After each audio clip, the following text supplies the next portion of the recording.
అందరికీ నమస్తే. నేను మీ భార్గవి. వెల్కమ్ బ్యాక్ టు అమ్మ చేతి వంట. ఈ రోజు వీడియోలో ప్లెయిన్ వెజిటబుల్ బిర్యానీని సింపుల్గా టేస్టీగా హోటల్ స్టైల్లో ఎలా చేసుకోవాలో చూసేద్దాం. ఈ వెజ్ బిర్యానీకి టేస్ట్ ఎంత ఇంపార్టెంటో టెక్స్చర్ కూడా అంతే ఇంపార్టెంట్. ఈ ప్రాసెస్లో రైస్ అనేది ముద్దైపోకుండా పర్ఫెక్ట్గా ఇలా పొడిపొడిలాడుతూ చేసుకోవచ్చు. ఈ రెసిపీ చూసాక బ్యాచిలర్స్ ఎవరైనా సరే ఈజీ వేలో ఏదైనా వెజిటబుల్ బిర్యానీ చేసుకోవాలి అంటే డెఫినెట్గా మీరు ఇదే రెసిపీని రెగ్యులర్గా ఫాలో అయిపోతారు. అంత టేస్టీగా, సింపుల్గా అండ్ ఫ్లేవర్ఫుల్గా ఉంటుంది. అండ్ దీనికి కాంబినేషన్గా మీరు హోటల్ స్టైల్లో షేర్వా బిర్యానీ గ్రేవీ చేసుకోవాలి అనుకుంటే కనుక ఆల్రెడీ వీడియో అప్లోడ్ చేశాను.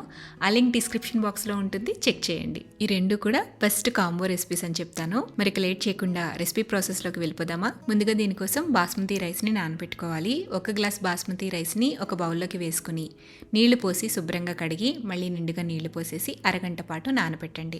రైస్ని నానబెట్టుకున్న తర్వాత స్టవ్ మీద గిన్నెను పెట్టుకుని మనం ఏ గ్లాస్తో రైస్ తీసుకున్నామో అదే గ్లాస్తో 1.25 గ్లాస్ దాకా వాటర్ని వేసుకోవాలి. మూత పెట్టి లో ఫ్లేమ్లో వాటర్ని మరగనివ్వండి. ఈలోపు స్టవ్ మీద బిర్యానీ చేసుకోవడం కోసం గిన్నెను పెట్టుకుని గిన్నెలోకి 3 టేబుల్ స్పూన్ల దాకా ఆయిల్ వేసుకోండి. 1 టేబుల్ స్పూన్ దాకా నెయ్యి కూడా వేయండి. నెయ్యి కరిగిన తర్వాత 1 టేబుల్ స్పూన్ దాకా హోల్ గరం మసాలా వేసుకోవాలి.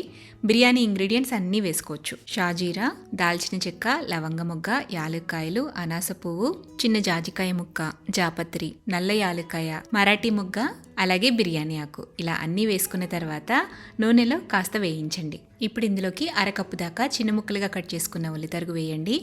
కారానికి తగ్గట్టు 4 నుంచి 5 దాకా పచ్చిమిరపకాయలు కూడా వేసుకోవాలి. 2 రెమ్మల కరివేపాకు కూడా వేసేసి ఉల్లిపాయలు మంచి గోల్డెన్ షేడ్ వచ్చేంత వరకు బాగా ఫ్రై చేయండి.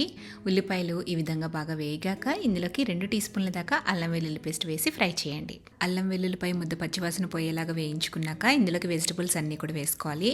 ఒక మీడియం సైజ్ క్యారెట్ని ఇలా సన్నగా పొడుగ్గా కట్ చేసుకుని వేసుకోండి. అలాగే 4-5 ఫ్రెంచ్ బీన్స్ని ఇలా కొంచెం మీడియం సైజులోనే ముక్కలుగా చేసేసి వేసేసేయండి. పెద్దదైతే 1, చిన్నవైతే 2 బంగాళదుంపల పైన ఉండే తొక్కు తీసేసి శుభ్రంగా కడిగి ఇలా ముక్కలుగా చేసి వేసేసేయండి. అలాగే ఒక పావు కప్పు దాకా క్యాప్సికమ్ ముక్కలు కూడా వేసుకోండి.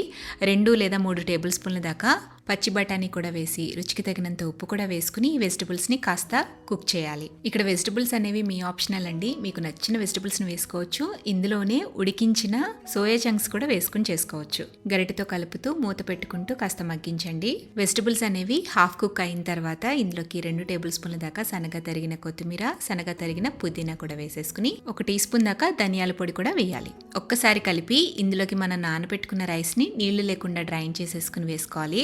ఇప్పుడు మంటని లో ఫ్లేమ్లో పెట్టుకుని రైస్ని కాస్త ఫ్రై చేయాలి.